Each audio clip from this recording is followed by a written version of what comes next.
Thank you so much for tuning in to this week's edition of the Pause Run Play podcast. It's been a freaking fortnight since we've hung out and done this. Hi, Josh. Hello. It's me. Hello, Vince. Hello, it's me too. How are you? I'm good. You're looking all cozy over there. Yes, I dressed like Christmas. You guys got the Christmas motto down. And I'm like, hi, here's a shacket. And I did the top button up because I'm like, I'm still hipster enough for this, maybe. Last night watching this movie, I actually bought this movie like years and years and years ago. This is one of my favorite movies. Same, though. Did you notice that the music at the wait screen is like just like Christmas music? Mm-hmm. I just let that play for like a long time before I actually hit play on the movie. I was like making my ice cream in the corner, just doing my thing. I was like Marco Poloing someone. I'm just like, I don't normally listen to Christmas music, but it was kind of appropriate for tonight. It was kind of nice just to get me in the Christmas spirit. So, like, you're talking about, like, making ice cream in the corner, and the visual that I have is, like, you hunched over, like, Smeagol, like, ice cream. My precious. Like, what's the deal with this ice cream? Like, you've talked to us about it. Like, you love this certain type of ice cream. I love... you make it at home, right? Yeah, I got a Ninja Creamy machine, and I've been making ice cream twice a day. I literally... so Clean Simple Eats, man, we're just throwing out names of companies like crazy right now. Sponsor us. They had a big sale on protein powders, and this is how you make these ice creams: is you like put protein powders in there for like flavoring and for some extra health benefits, you know. Anyway, this company just released their Black Friday deals, and they dropped all these different flavors. So I've got pumpkin pie, eggnog, pistachio, German chocolate cake, all of these different protein powders that I hope are going to be good. They literally just got delivered to my door this morning. So tomorrow we're going to be trying some new Vince flavors. going to have the best workout of his life because he's like, I'm going to do double protein. I'm going to just like pound freaking ice cream in the corner. So that's where you have it. Like, Vince just eating ice cream in the corner, but it's not just any ice cream. It's swole ice cream. Yeah, my swole ice cream. I was going to say swole cream, and I was like, I don't think I want to say that. You have to put this in a reel now. I mean, like, what is it? My swole cream in the corner. That. I think it's local, right? Isn't that bucked up? Isn't that a local one? Uh-huh. I have one of their flavors, and it's Swole Whip because it like tastes like that like Disney Dole Whip or whatever. But they're like, oh, it's the Swole Whip. I don't like it. Hey, Vince, we'll leave you and your swole cream bee here in a minute after I'll let you guys try some we of it do later. the podcast. If I leave this house and this shacket no longer fits, I'll be like, why did I try this cream? Ah! Anyhow, Josh, what you been up to lately, man? I've been up to nothing much. I didn't want to kind of comment on something Vince was talking about before. What's up? Uh-huh. When you're talking about the Christmas music on the menu, the Krampus. I guess that's like if there was one thing that I could possibly change about streaming services. You know what I mean? Because I just watched this on a streaming service. And so I didn't get that experience of the Christmas music in the middle or anything like that. And I think that's probably one thing I would change. It's not that, you know, because I do like to be able to just hit play and let it go. I'll add places that have cool, like either good Christmas music or just little interesting things, little Easter eggs on like a menu title. That's something that I miss that you almost don't get to see anymore because of streaming services. Totally agree. And to add on top of that, bonus content. As soon as this one ended, I jumped into the bonus content. They had an alternate ending to the movie. They had making of where they like actually showed like the puppets and how they built the puppets and interviews with the with the actors and the director himself and like what his inspiration was. Like I used to do this all the time when I used to buy DVDs or Blu-rays. Like I would buy them. I remember buying Man of Steel, and it was such a fun night. I literally watched that movie. It's like a 2.5 hour long movie. Beautiful movie. As soon as it ended, I watched every one of the bonus content things on that Blu-ray disc, how they made it, freaking Henry Cavill's workout, like all that kind of stuff. It was fun. I ended up sitting there in front of the TV for like 4 hours just watching this stuff. And I don't do that anymore. Now it's like that extra like 40 minutes or whatever of bonus content you waste trying to figure out which movie to watch on streaming. See, 40 minutes, not that. I'm thinking an extra 8 hours because it's obviously it's got to be like that one scene in Community where they get the special edition Dark Knight Blu-ray DVD and Ovid's like, I know we're gonna do regular director's cut with this commentary and then regular cooldown, like the whole thing. Like, but when you talk about this, I didn't even think about that until you brought it up. I'm like, holy crap, because I do. So I'm an Apple user, and so I do everything through like Apple Movies and iMovies and stuff like that. Like I buy a lot of movies. Still, I am my Apple computer right here, my pay iPhone Apple. right there, my iPad over here. I got the underwear on too. But like, what an interesting thing, because I remember very distinctly like doing the same type of thing, and like you like going and getting it right, and that's what you want. You're like, oh, that's the movie you want. It just like goes right into it. But like, what was cool is there was artwork. Like, I actually was thinking about this the other day because my brothers somehow they had pulled this up from my parents' basement, but it was the disc for How to Train Your Dragon. Ooh. And like, do you guys remember like I don't buy DVDs anymore, but I haven't thought about this until I saw this today. I was like they put so much effort and work into creating like a cool out of box experience in a disc. I know you sometimes buy Steelcase movies, right? No, I've always wanted to. Like A24 has the collector's edition movies that I really want to get into. It's so hard to spend that amount of money on something.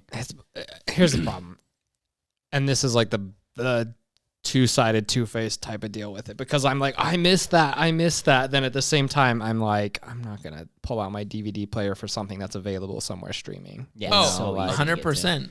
My DVD player's not even plugged in. It's sitting under my TV, like in the stack of junk, and it's just down there. I don't even own one. See, I have own my either. PlayStation that I use my work, Xbox. I haven't put a disc in so long. I have a DVD that's 1 decade old. A DVD player that's a literal DVD or a Blu-ray. DVD Blu-ray player that's a decade old that we got when we got married, and it's what it does. I used it for a long time when we first got together because it also had Netflix built into it. Like, it was cool. Like, we could do both. And then one day I bought an Apple TV, and I have not pulled that out really since. I feel guilty about it. I still have like a small collection of movies because I got rid of a lot of discs and everything. And don't get me wrong, there are a ton of DVDs in our house, mostly because Jaleesa inherited a ton of them from her mother, and she loves them, having them, even though we don't watch the actual discs themselves. She loves having them there. And I like having my like set of 10. I have like 7 Christopher Nolan movies and a few others as well. Yeah. And that's just weird, though, is like, do you remember, like, we used to buy all this stuff? I want to highlight, though, guys, I just signed back into Letterboxd because I was wanting to get back on and post a bunch of stuff because I've been watching a lot of cool movies lately. But we got dog guests today. We got 2. We got our... Sorry, guys. They're just scratching my doors. I don't want to have to repaint my door again. What? Again? If they bump a camera, I apologize. Yeah, they're just dogs. Just come along for the ride. Go back. Sorry to derail the conversation there too, guys, but I heard scratchy, and I was like, nope. You been watching anything fun lately that you want to call out and highlight really quick? Let's see. I'm going back to the last movie we did on my Letterboxd, which was Rosemary's Baby with Michael. Shout out. Holy cow, Michael. 2 months. And so it's been a little bit. So looking from then, obviously I've watched quite a few. I watched a few other Halloween movies to wrap up sort of that season. Mm-hmm. And even as someone who loves horror and Halloween movies very, very much, I think I might have overdone it this year. I was doing it made for you watch a horror Christmas movie. And here's the thing. I still loved it. But it was like, I think I started in mid-August. So it was like 2.5 months. You just kind of like went off on it, didn't you? Well, because here's the thing. My birthday is in early August. Yeah. And then... like, what's there to look forward to after that until Halloween? And especially as someone who enjoys spooky season. I know you guys are thinking about it. And I'm sorry, I just like, I know, what is it, Labor Day or other stuff? I have a birthday in September. You can celebrate me next year. Okay, that sounds good. So Vince's birthday then will be the official start of spooky movie season next year. Because even though I loved it and I watched so many horror movies, by the end I was like... done. I think like it was November 1st or 2nd. I sat down to watch a movie and Jason's like, what do you want to watch? And I was like, anything but a horror movie. Like I've watched a lot and I still love them. And it's one of my favorite genres of anything. So anyways, I watched a lot of different stuff. I watched Killers of the Flower Moon, which I might have mentioned because I don't know when we recorded that last one. But either way, it was a great movie. It'll definitely be on my top 10 of 2023. So I'm sure when we get to that episode, you'll probably hear me talk a little bit more about that. Are You There, God? It's Me, Margaret. Also another solid movie from 2023. Currently on my top 10. We'll see if it ends there. And then I've watched a lot of different stuff. I watched a lot of animated movies with Jaleesa because she made a lot of concessions and watched a lot of horror movies with me over the last little bit. And she likes watching the old Disney and whatever movies. And so we've watched a lot of those. Watched any Studio Ghibli? She's been watching some Studio Ghibli. She has a friend that she hangs out with from work, and they both really like it. And so I've walked in and out of a few, but I haven't watched any of them with her recently because I've watched some. I think I'm going to go see The Boy and the Heron this week because it's coming out. I've heard so. Yeah, I heard it's great. Yeah. But mainly the biggest two that are movies that I've been wanting to watch for forever, that are like movies that are kind of right up my alley, but I just never had, Lady Bird and Booksmart. Wait, you've never watched Lady Bird? I never watched Lady Bird, and I never watched Bookmart. That's a good double feature. Back-to-back movies with Beanie Ferguson, I think is her name, who is this kind of, not star, but star in Booksmart, and then kind of star because it's mostly Saoirse Ronan, but she's still her best friend in that one as well. Great movies. I think I give them both 4 stars on Letterboxd. Really, really good. Right up my alley. Just those ones that, I don't know. Do you guys like have those movies? Like, because I'm done now. We can move to what you guys have been watching. Do you guys have like those movies that it's a movie that you know you'll like? Like everyone is like, oh, this is a movie you'd like, or it'll be good or whatever, blah, blah, blah. But it just sits on your list for years. For a long time. Like Booksmart has been one that's been in my mind, but not a lot of people have mentioned it that I think I would like. Lady Bird, especially Cade. Cade has told me a million times. He's like, dude, I know that you would love Lady Bird. Like, what are you doing? Like, why haven't you watched it yet? I think that's a funny thing to talk about. Like, what's on your list? Oh, man. It's like I use this example, like the book list next to your bed or the stack of books that you want to read, right? Or you get more books and you just keep stacking them up and eventually you'll read them. Not always, so it happens. But I'm going to go really quickly on what I've been watching. Yeah, nothing too crazy. I've been really into Neil Blomkamp lately again. Is that how you say his name? Blomkamp? Blomkamp? Yeah, Blomkamp. Sorry, Blomkamp. We're unhinged tonight. But Neil Blomkamp, I watched Chappie, then I watched District 9, and then I watched Elysium, which all great films. I really like him as a director. I like the actors he chooses in his films, and I like the way that he portrays the stories. He's a South African director, so it's really cool. I did do a couple of rewatches of some old films that I want to highlight really quickly. Brooklyn, which is a Saoirse Ronan film, but it's based off a book that I read called Brooklyn as well. And then I'm just going to say it, guys. I rewatched again Alita Battle Angel. I don't know what I was expecting, but it should have. Really? I'm not going to say what I was expecting because... What were you expecting? I'm not going to. Say it. I won't say it because I've made a note not to say it because it's been like 6 episodes. Shrek? You say his name 3 times and he'll appear into the mirror. It's been like 6 episodes since you brought him up, and I didn't mean to be the one to break the streak. Yeah, but it was that's what I thought you were going to say. No. That's a good call out. I did not watch Shrek. But I did think about it a few times, and of course you did. The thing, I just like movies that I think are fun, right? And Shrek is always a fun film. It has aged terribly, but I love it. Everybody seems to love it on the internet, so yes, love Shrek. I'm in the minority for sure. How's it feel? Fine. I don't what have you been watching? Yeah. But I've been watching. I rewatched Alita Battle Angel, and it was great. It was wonderful. I can't wait for the second one if it really does happen. Yeah, I'll watch it again when the next one comes out. Yes. If the next one comes out. But then I also want to do my monthly plug for Martin Doolard on YouTube. He's building his cabins in the Alps still. He built a fireplace recently, and it's amazing. And that's what I've been watching. I started following Maddie Matheson on Instagram, and my feed has never been better. Yeah. The man is unhinged. I freaking love that guy. Yeah. I'm never going to cook anything he cooks, but I love his shorts. He just makes me laugh. He's been on this health and fitness kit right He's lost so much weight. Yeah, he's lost a ton. And every time he posts stories after he does a workout, he's like, I did a little walkie, did some steppies. And he's like, but don't worry, guys, the boiler's still here. And I pat his stomach, he's still got the boiler. I feel like Maddie Matheson is my favorite. It's funny. I've thought about completely getting off social multiple times. And I've went on breaks of 30 to 90 days. It's been fun and I love it.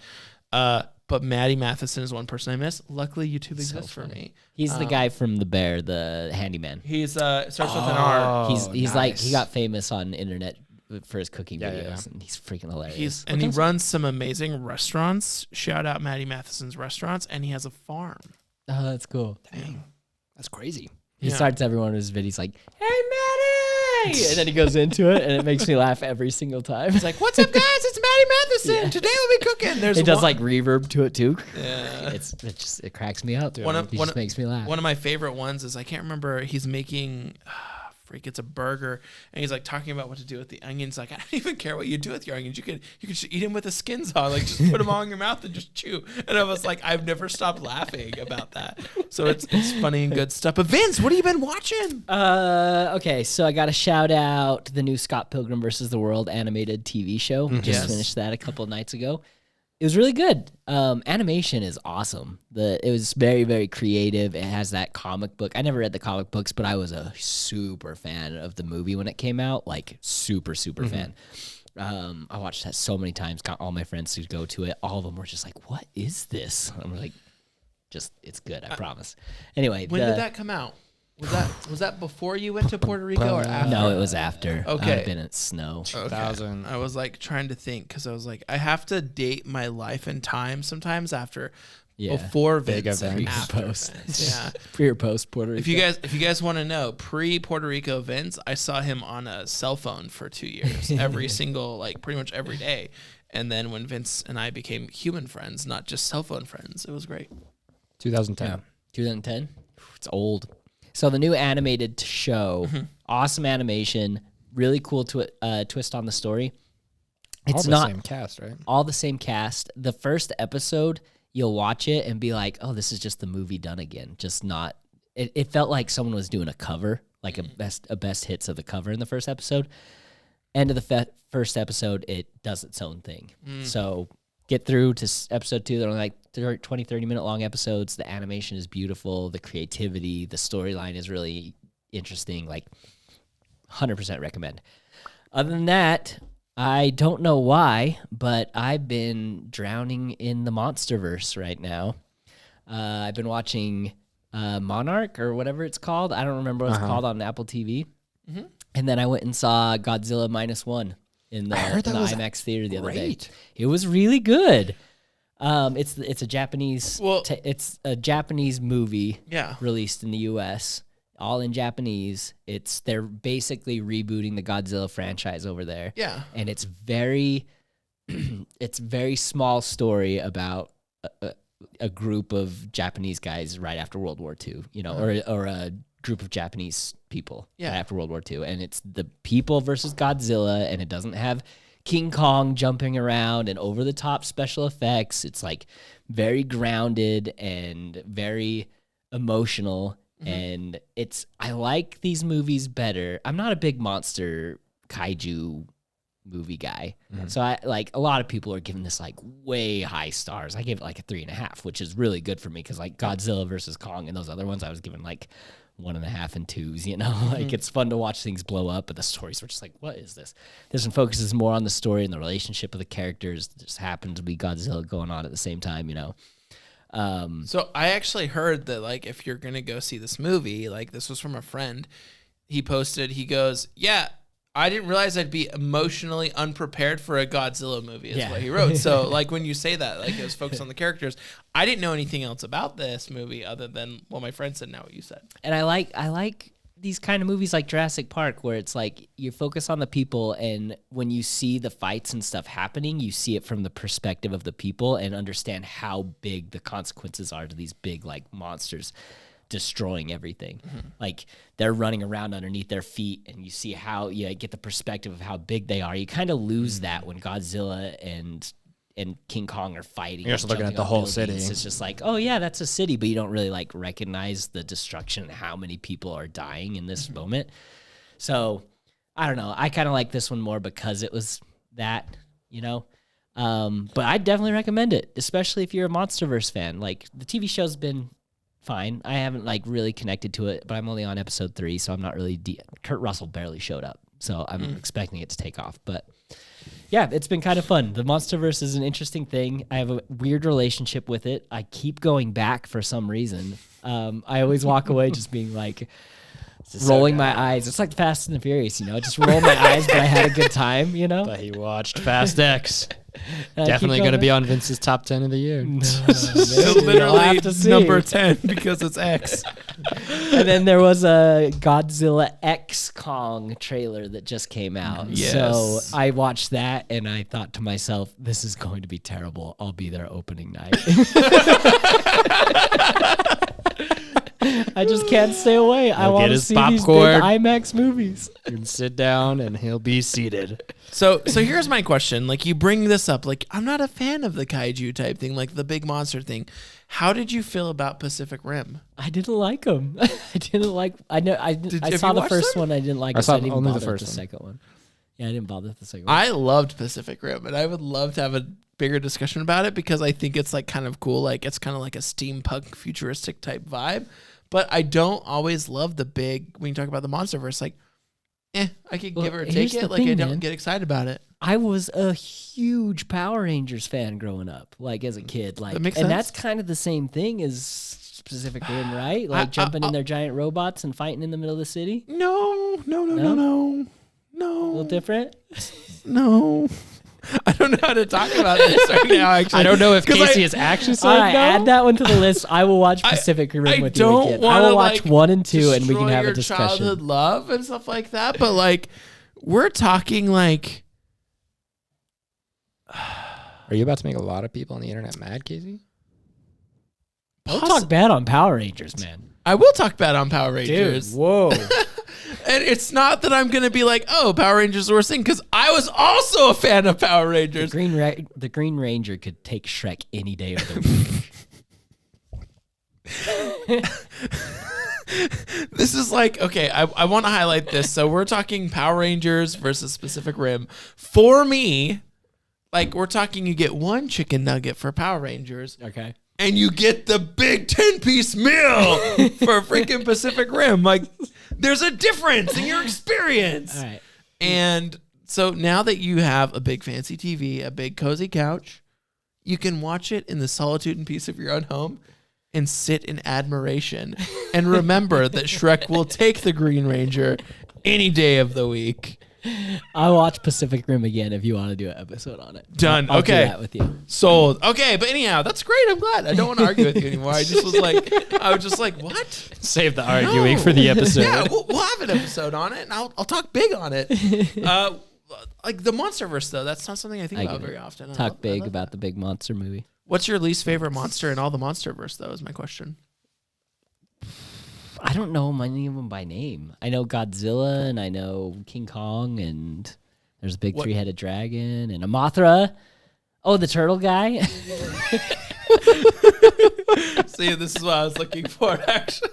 I used to know the name of the turtle guy. I can't remember anymore. He was my favorite. I used to watch like bad clips from the old Japanese shows.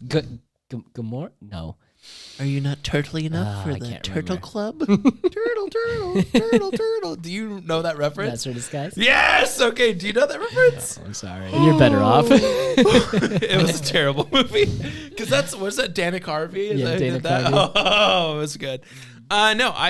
Good call out, though. Anything else you've been watching you want to talk about? No, that's it for me. Great! Well, let's talk about Krampus. Let's do it. I want to talk about Krampus. Do you guys know about Krampus? Krampus is I don't know. I don't want to say a fictional or a fake character or anything like that. Whatever. I might have used those words incorrectly. He's as real as Santa, right? Yeah, it's true, what are you right? saying? Krampus is the real deal. Actually, I want to teach my child about Krampus. And Is the Krampus is he the guy that Dwight dresses up as in the office? the Belschnickel. Oh, yeah, they're that's different. He dressed up as Belschnickel, which is different, but I think one of the top reviews on Letterboxd was like, this was the Christmas party that Dwight wanted the office to have.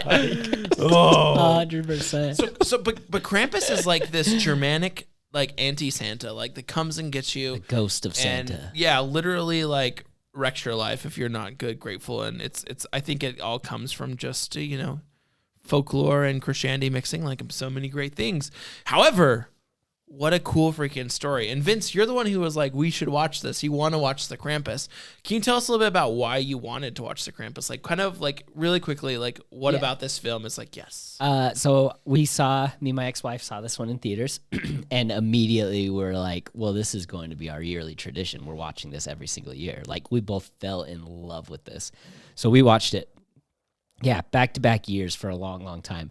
And then after we got divorced, I just never got back to it again. So this is the first time I watched it in like 4 years, and I loved it all over again. Like, this movie is amazing. I love the use of puppetry.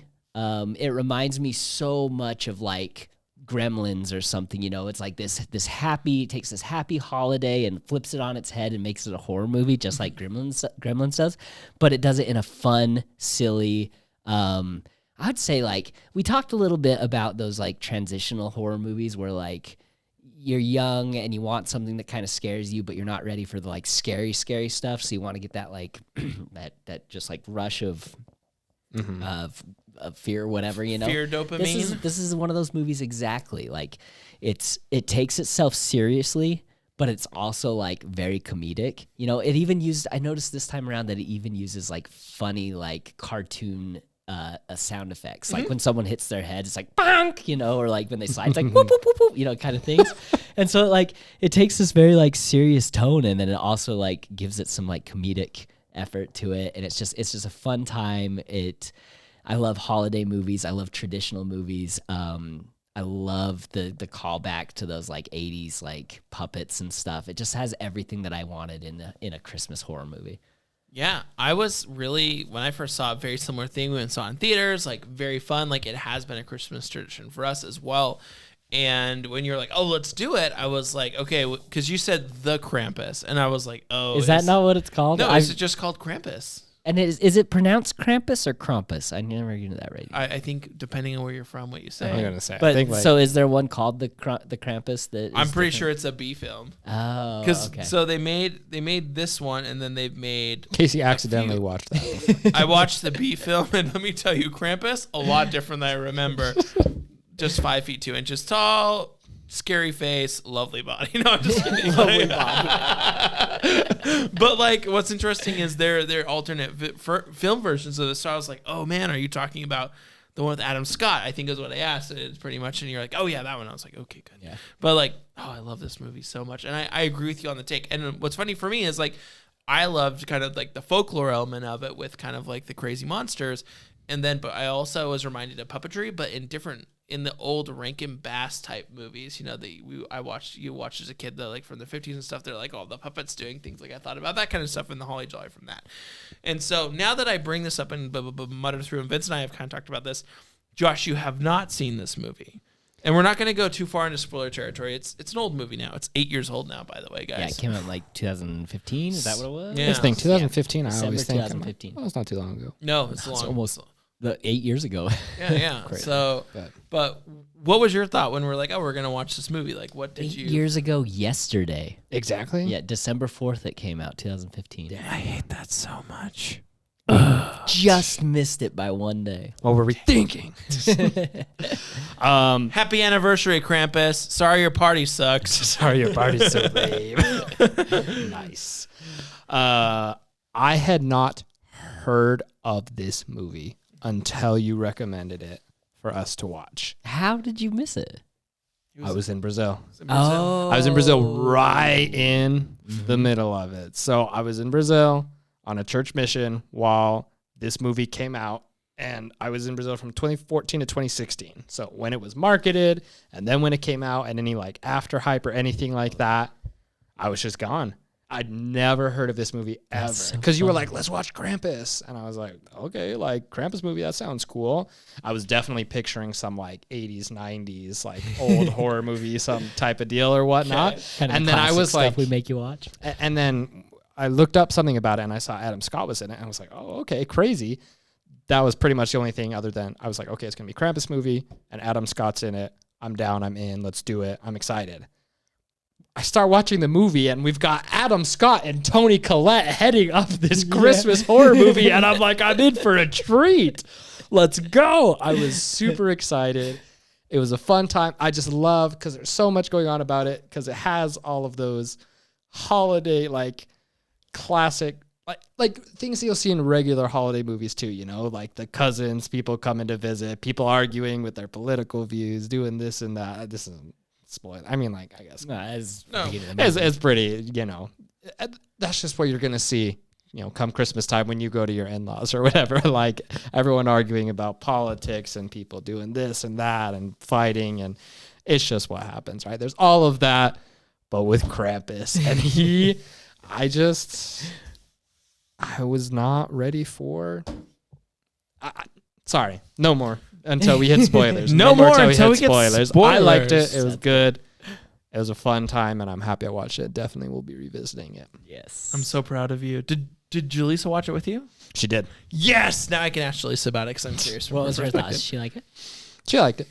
Then not big. I mean, like she was definitely like playing the Switch, like while she watched count. it. Sorry. This is a horror movie. It's a horror movie. You have to be watch fully the into horror it. movies or you don't feel it. Yeah, that's why we put chains on our couch so you can't touch your phones. Yeah.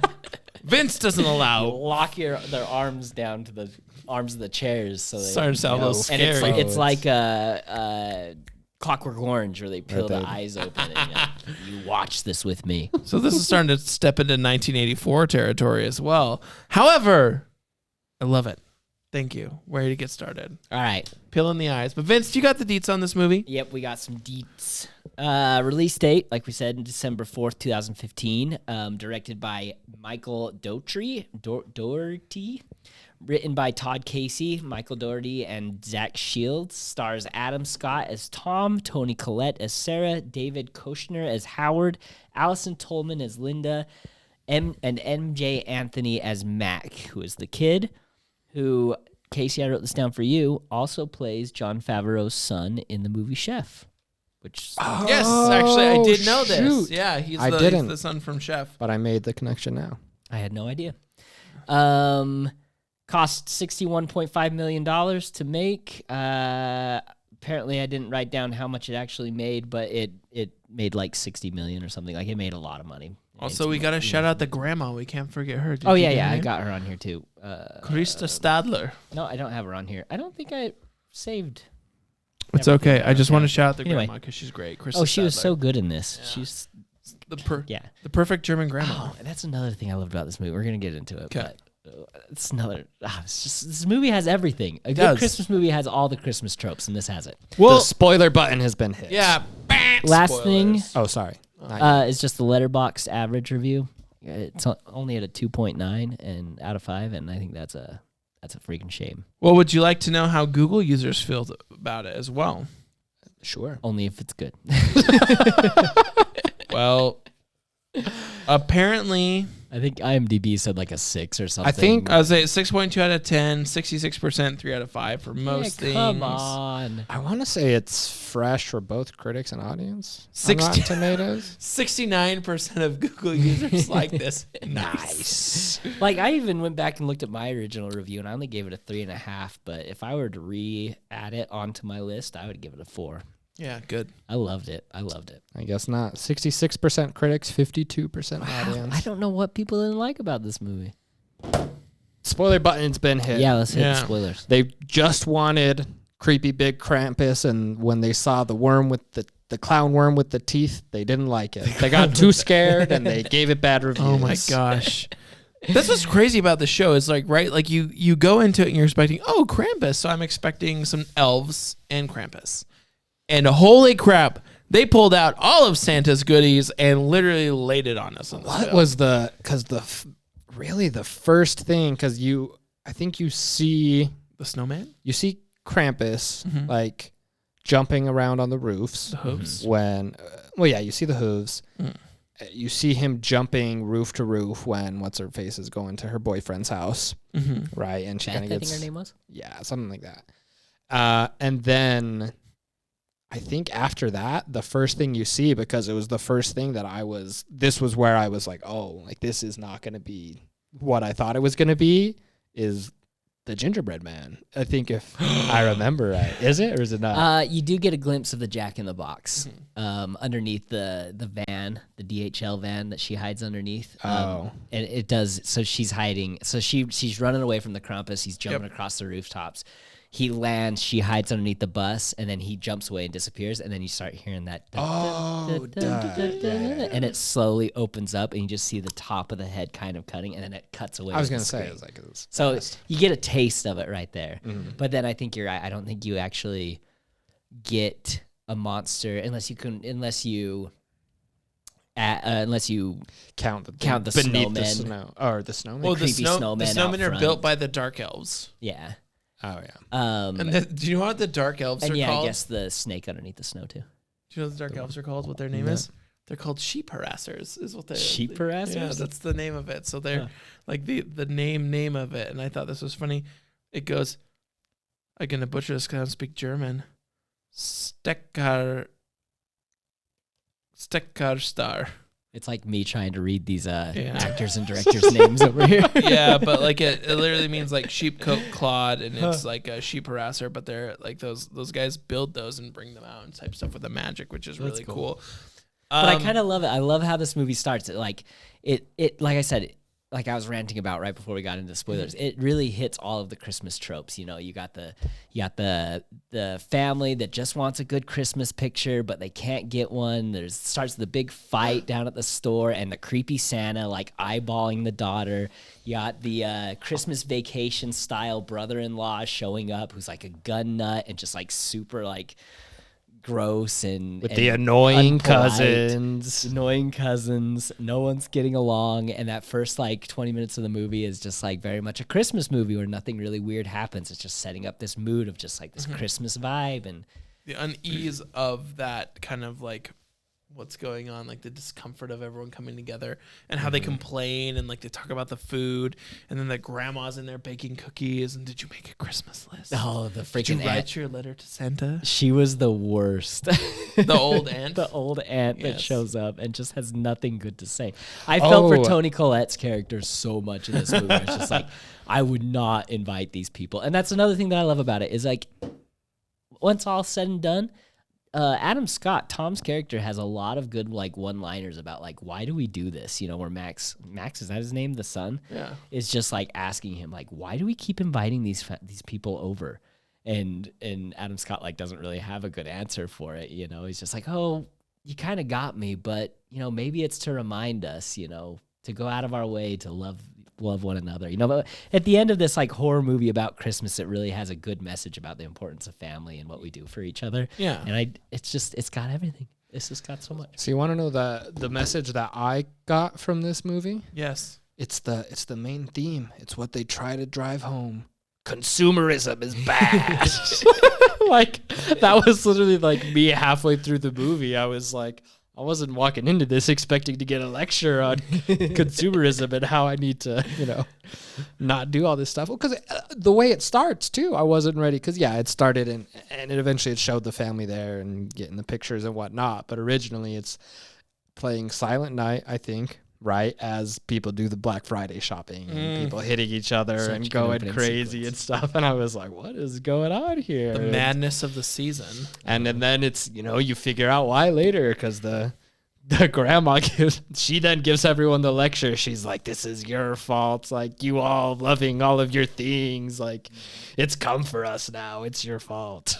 I loved her answer to the question of, like, do you believe in Santa Claus, too? Where she's just like, Santa is kind of what you make him. This whole holiday is what you make of it. You know, sure, I believe in Santa, but it's like, it's not like as an individual person or whatever, which I think she does believe in Santa Claus because how could she not? She got confronted by the Krampus when she was a kid. But like, if you take that away from it, it's just like her point that she made of just like the holidays are what you make of it. It's in your heart. It's what you feel. It's this feeling and you make, I don't know. It's just really cool. Well, I think where she sits too is like that line of like the old world because she came from, right, like Germany and Austria. I can't remember what they talk about.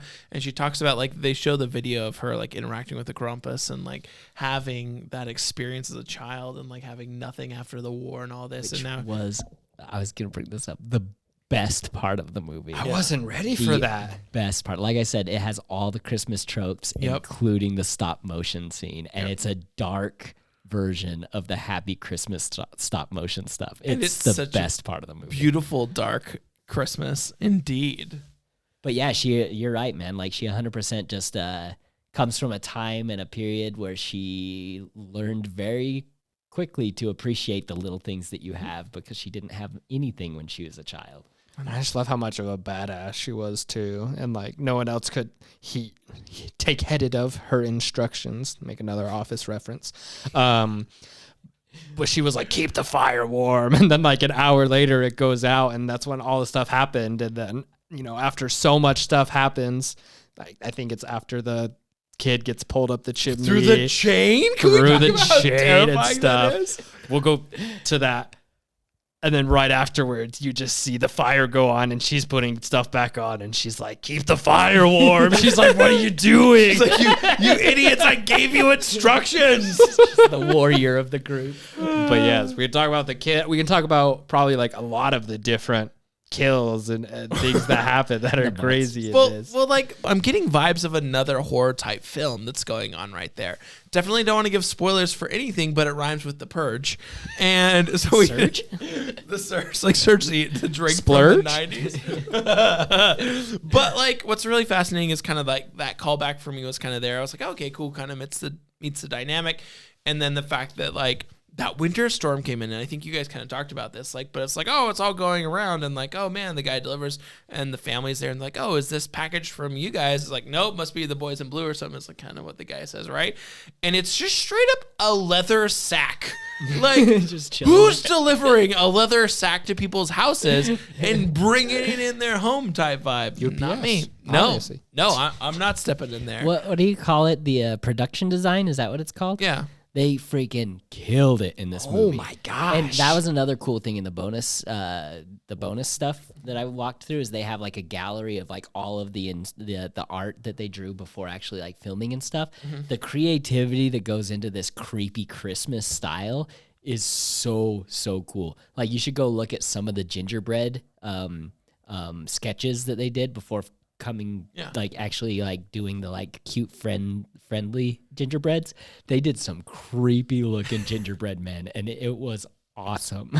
Like you said, the production design on this movie was crazy because you really felt because you know it's like, oh, there's a winter storm, and you get it, like there are those storms in the winter. You're looking out, especially if you live somewhere where it snows, you're looking out and it's like, oh, I can barely see the neighbor's house and all this stuff. It's crazy. But when they went out there, it felt like a whole nother level of like apocalypse because there were these houses with the roofs bashed in, these icicles that were bigger than this hanging from these things. You can't see. There's like cars crashed all over the road. So the sets and whatever they did to build it and give it that feel, it really gave you the chills of that. It was really another world. Yeah, you can't get out. It's another, you don't have help. Yeah. And none of the neighbors exist. It really did feel like a post-apocalyptic moment there when they do that, when they go out and they do all this and she's out wandering and all of that. So kudos to them. Like, I have to say, good call out on the And what design. a cool idea to add that like snake thing underneath the snow to make him feel even more trapped. You know, you can only stay on the path where the snow isn't. Like nobody's safe. Not even the little dark elves are safe if they go into the deep snow. And I watched that, and every single time I watch the movie, I think of they go into the snow, and I think, don't go into the tall grass. You guys know that, that reference from Jurassic Park 2, I think it is. Don't go into the tall grass because the raptors start pulling you out from under. The raptors are terrifying. Such a cool idea that, like, underneath the snow, hidden under there's something that's going to get you. Not safe anywhere you go. So now that we talk about this, just this part, like, do you get why people are so superstitious back in the day and, like, believe so many random things? Because just this scene, I was like, I get it. Nope, nope, not going in deep snow ever again. And I love snowboarding and skiing and being outdoors, and doing stuff. And I'm like, no. But what's cool when you bring up the monsters, and sorry, I keep detracting from it a little bit, and you talk about those kills, though.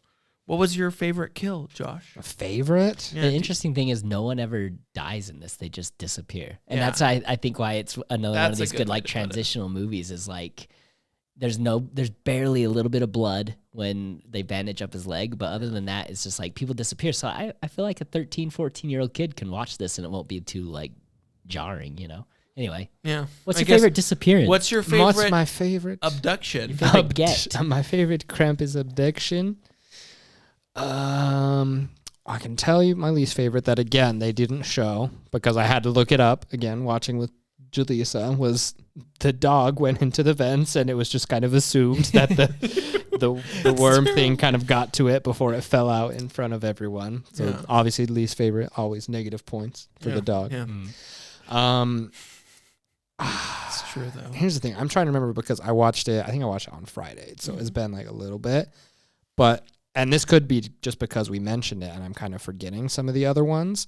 But and I don't even remember if it's an abduction, but no, I'll go back to this one because I know it is. The one that we already kind of talked about was the kid in the chains going up through the chimney.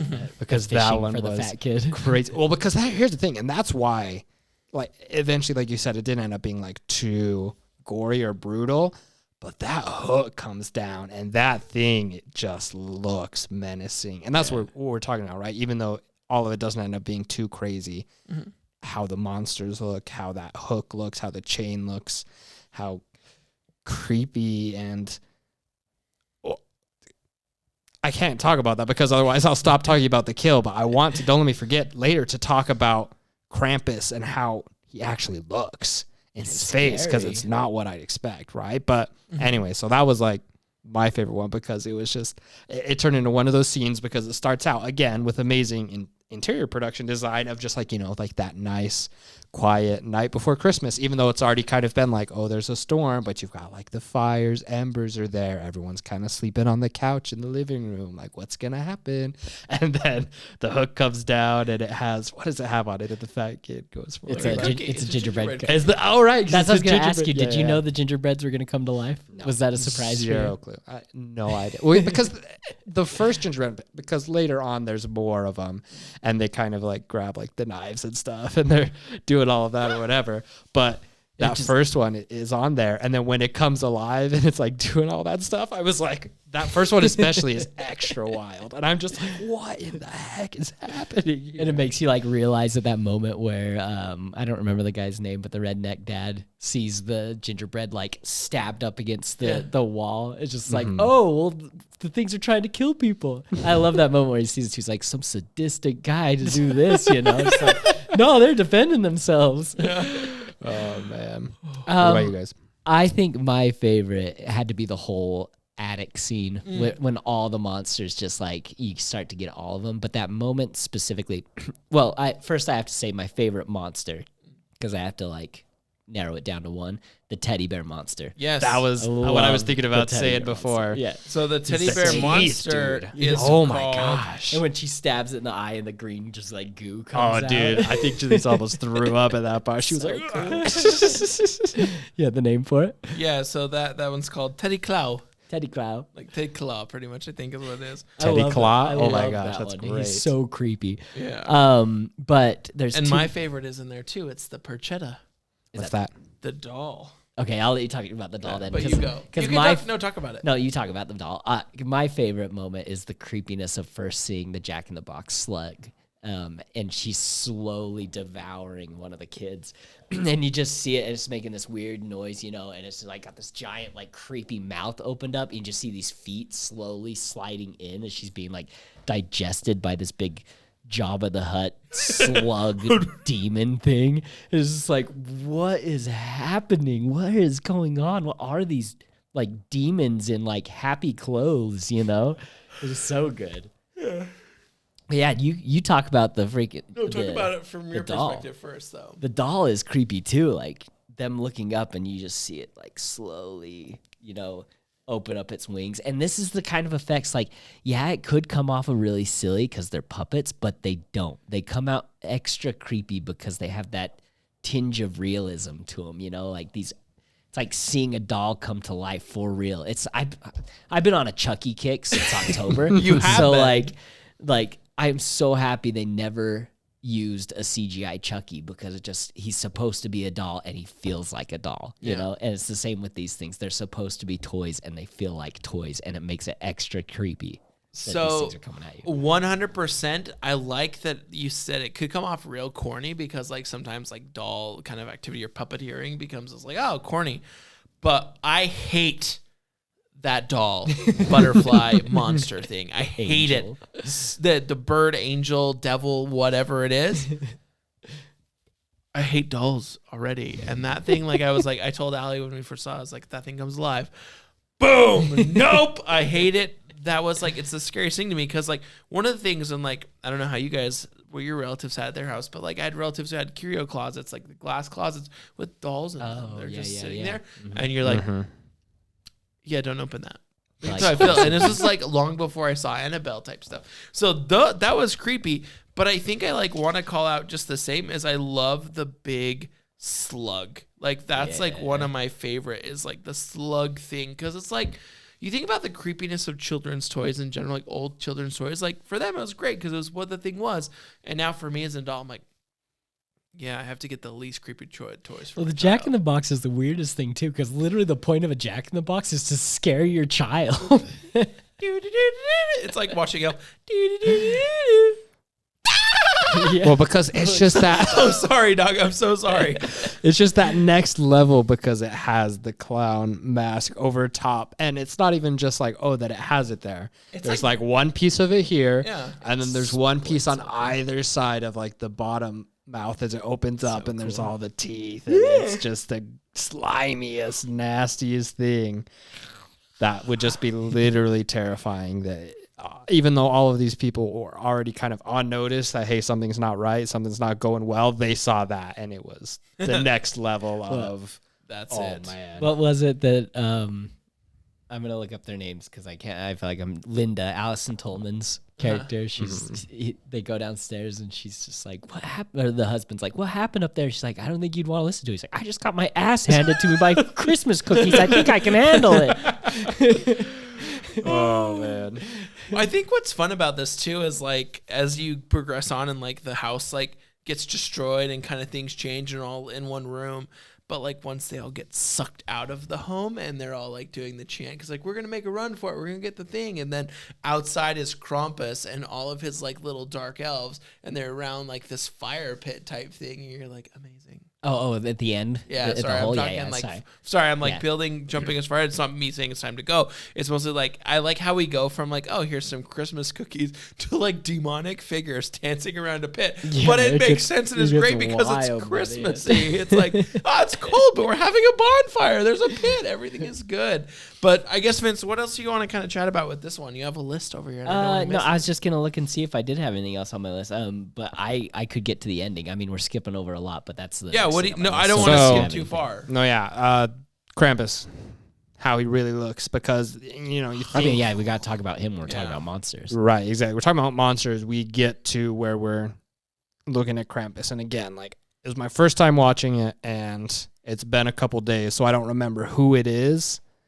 Is it the kid that comes... Right, because he gets the bell and stuff, right? Who comes, like, face to face with him, because you think of Krampus and you got, you know, the big horns and stuff like that. But normally, and I mean, like, you know, there's all people's different ideas of whatever. You know, you got the cloven hooves and stuff. But usually I think of the horns, and then you've got just, like, kind of like this weird, wrinkled, like, gray kind of face is usually, like, what I think about, like, right there, right? That's usually what I think about.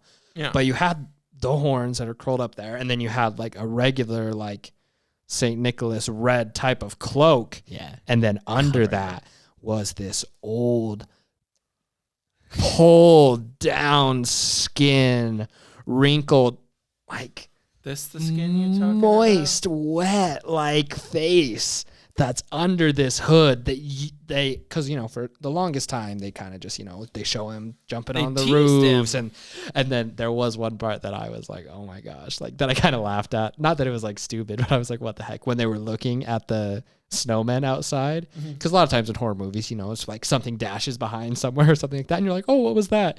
This was like that, except for you saw him running for like 3 seconds. It was just him like running across the yard. I was like, what the heck? Like, what was that? But it just kind of shows that, right? Like pictures of him fleeting or from far away and stuff like that. And then when it's time, they don't hold anything back in getting into his face and just showing how creepy and nasty it could be. And then the close up on the eyeball too, and seeing it's like kind of like a goat demon, like not like a normal iris at all. So do you think that was his face, or was he wearing like a human mask? Straight up, that's his face, I think. You think so? He's just like this melted, deformed version of Santa. I mean, would you like to know the Krampus Wikia answers about this. Yes. So his species is ancient demonic creature, half ram, half bull, and half demon, or part demon, I guess. And then the height is 2.8 meters, nearly the size of an adult demigorgon. This was way bigger than that. Yeah. Well, that's just I And love then- how these comparisons we're making. Yeah, and then so Tell that to the German here's some of grandma. the things that they talk about as well. A relative of Krampus, Saint Nicholas, counterpart, Santa Claus, friend. Are Saint Nicholas and Santa Claus the same person? I don't know.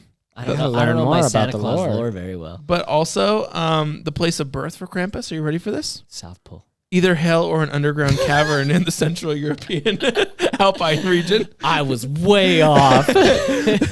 Hell or somewhere under Germany. Yeah.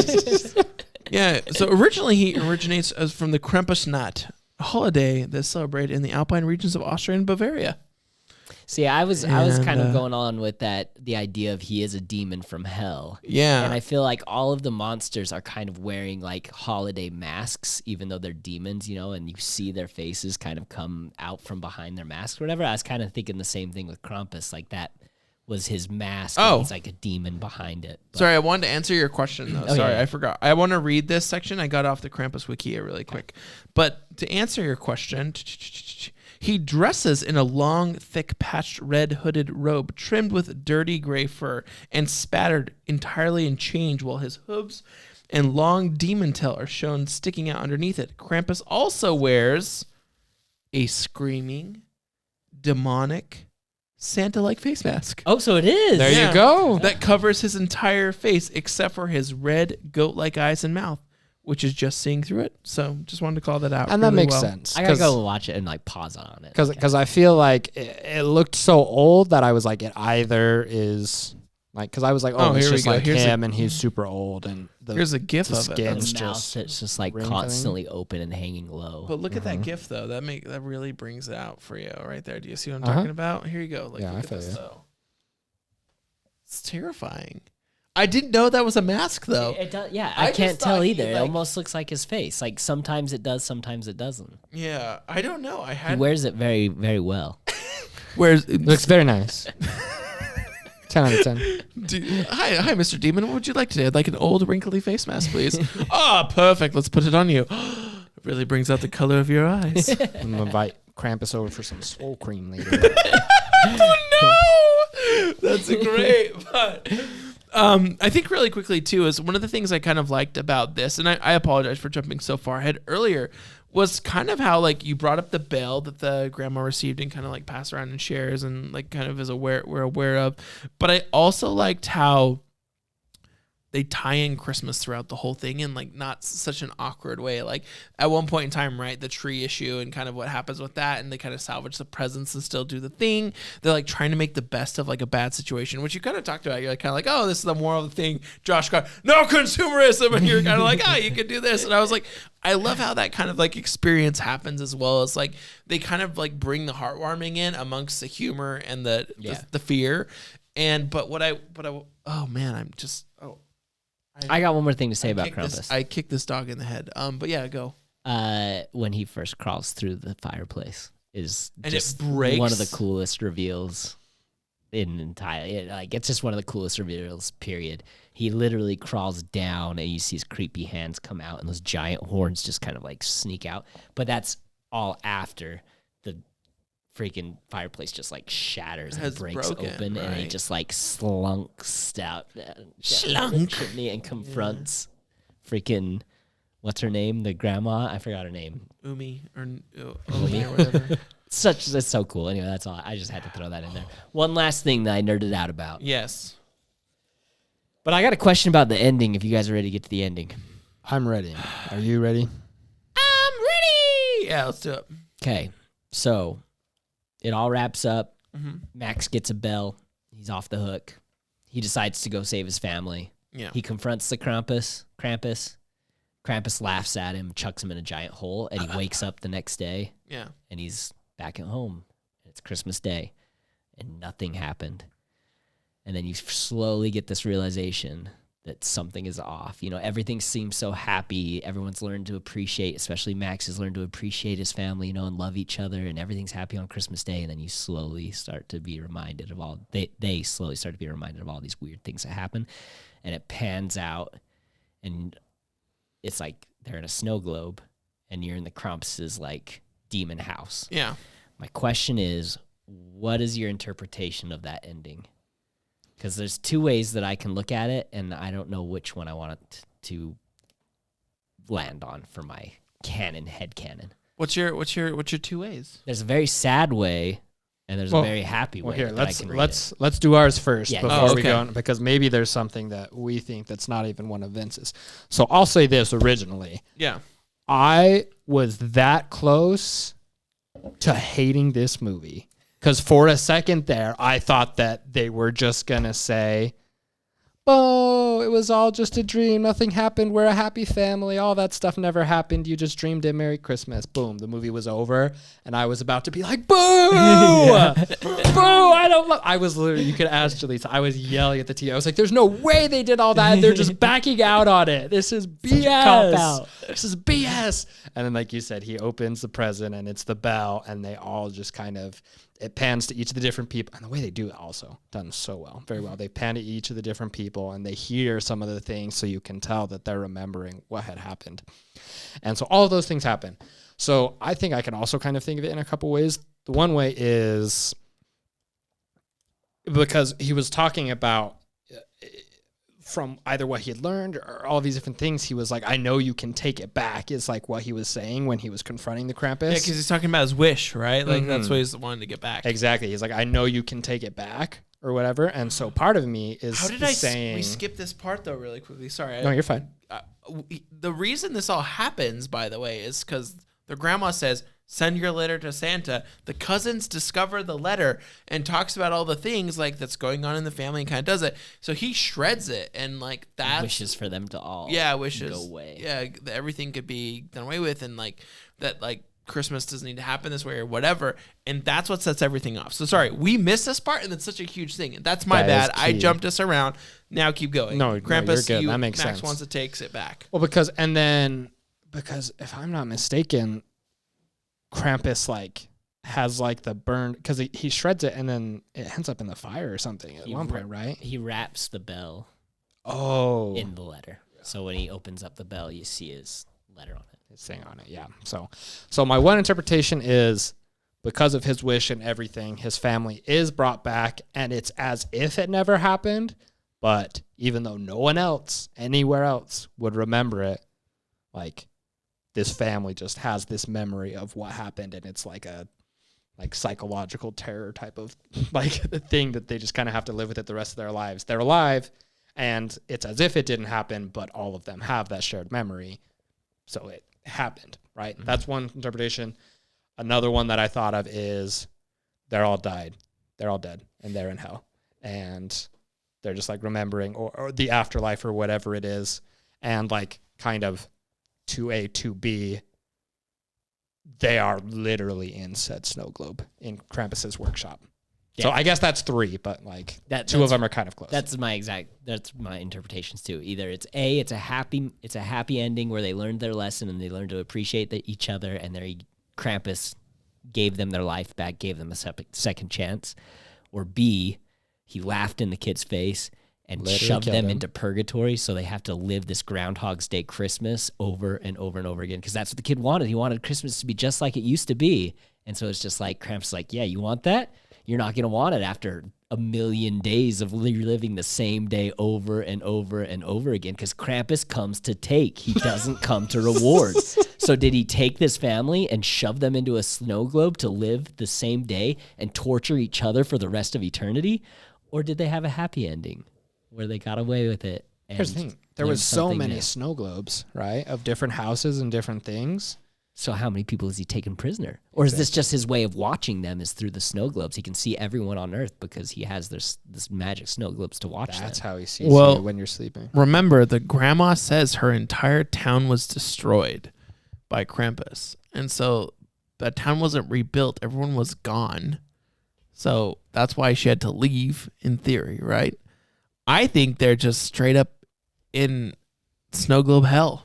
Like that they're living Groundhog That's Day. definitely the funner Yeah, I was like, interpretation. It's a dark ending. And Krampus comes, shakes it up, and his little minions go in there. I think they have to relive it. I think that, like, it's really interesting, right? And this is not going into like anything amazing or too crazy, but like there's this whole tree of decisions that you can make, and like decisions that are now close to you because of decisions you made, and decisions you could make going forward. I think they could change the outcome of the snow globe and stuff like that, but I think it would have to be like a pure of heart thing. Like things have to change. Like, but how do you change things? You wake up every morning grateful. What is the interactions that happen to that point until the bell rings, and then boom, could be a less hellish day, or it could be like a, little Nicky hell scene, type thing. I don't know. But I definitely think that they're stuck in Groundhog Day. When you called that, I was like, I was thinking Palm Springs type thing. I was like, oh, Palm Springs, and then so there's that. Cursed to relive Christmas over and over again with the people that you can't stand the most. Well, like what a great ending. Well, and when you talk about this, right, and we look at the actual dynamics of that family. Sister and brother argue and do things because they're teenagers of that age. They're not friends anymore. Mom and dad allegedly don't really like each other. Dad is very absent. Mom is very like over the top with trying to make things just right and perfect, like those type of things. Aunt, whatever her name is, who's like the hooch drinker, like just definitely like doesn't like kids and like being around them, is very ungrateful for the things people do for them. The uncles and aunts, like the uncle and aunt, right, like their kids, like the uncle wishing the kids were boys, and the boy who's his son he doesn't even care about because he's just and like so many things, the mom, and like with the baby, like it's so much, and it's like that is literal hell. Like I couldn't ask for a better ending than this. It's so open-ended and up for interpretation. You can have the happy ending, you can have the sad ending. It's completely up to you, and I think this is the moment that it just like cements itself as such an awesome movie. Not only is it so much fun the whole way through, but then it just ends on this like, it's not even a cliffhanger ending. It's just this open ending of just like what could be, it was really smart way to end it for me. Definitely one of the highlights. And like I said, it got me that close to hating it. It swung, right? Because I enjoyed it however much. And then it was like, I'm going to hate this movie. Oh my gosh, this movie's incredible. I'm going to watch it every year.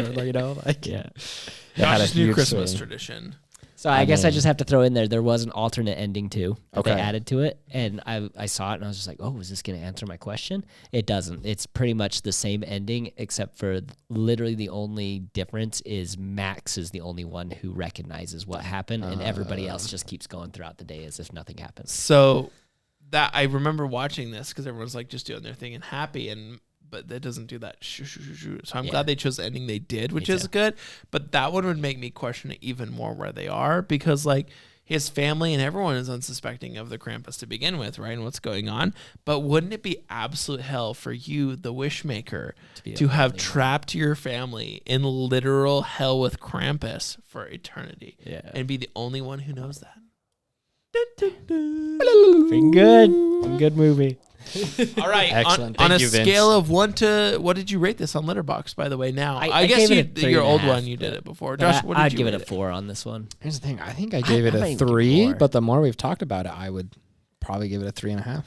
I might even go up higher than that just because I love it so much. Like for me, like I've said over and over again, a 5 is not a perfect movie. It's just a movie that I absolutely love. And so this is a movie that I absolutely love. And I think it would, if I'd probably put it 4.5, 5-ish, I just love it. It's a classic cult movie for me. So that's how I feel about like Love Actually, to be honest with you. So that's why Love Actually is a 5-star film to me.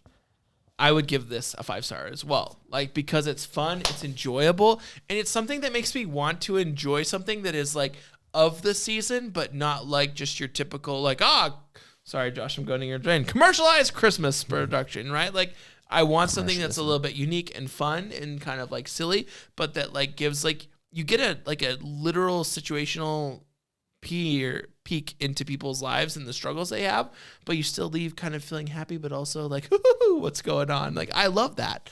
Like, and also something that's really interesting when you talk about the ending of this film. Sorry, I want to close out with this. I just got the second win. Have you watched Spirited yet? The horse?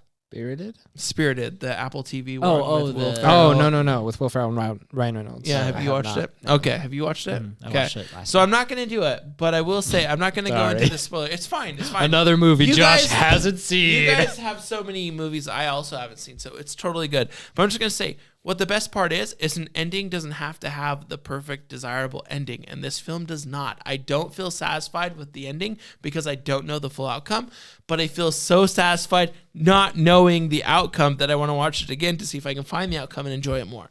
That's my 4 bits. I like it. Allah. And thank you so Amen. much for tuning in to the Pause Run Play podcast. We'll see you again next time.